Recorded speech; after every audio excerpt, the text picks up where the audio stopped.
In the circuit shown, a sliding contact can be moved along a uniform resistance wire. To increase the current through the resistance R1, in which direction should the sliding contact be moved?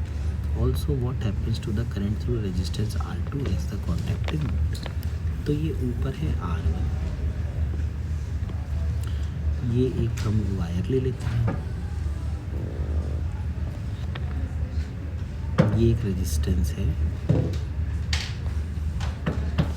R2, यहाँ पे suppose ये X और ये L minus X,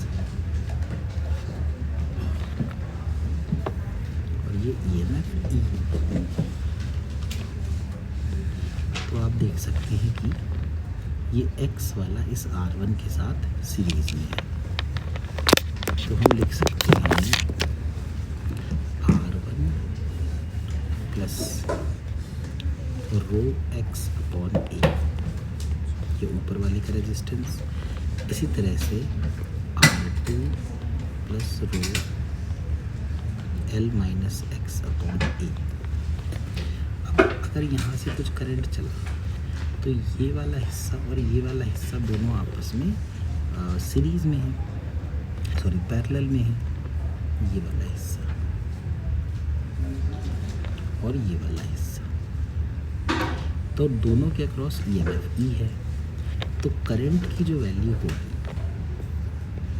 ऊपर वाले में I1,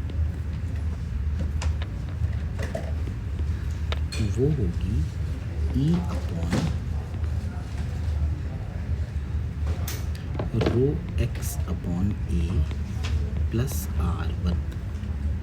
अब ये कहना चाह रहे हैं कि हमें R1 में करंट बढ़ाना है, तो अगर करंट I1 बढ़ाना है तो ये डिनोमिनेटर छोटा करना पड़ेगा, मतलब ये X से छोटा करना पड़ेगा।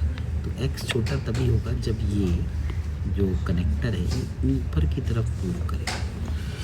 अगर कनेक्टर ऊपर की तरफ मूव किया तो नीचे वाली लेंथ बढ़ जाएगी, नीचे वाली लेंथ बढ़ जाएगी तो नीचे वाला रेजिस्टेंस बढ़ जाएगा, तो नीचे वाला करंट कम हो जाएगा।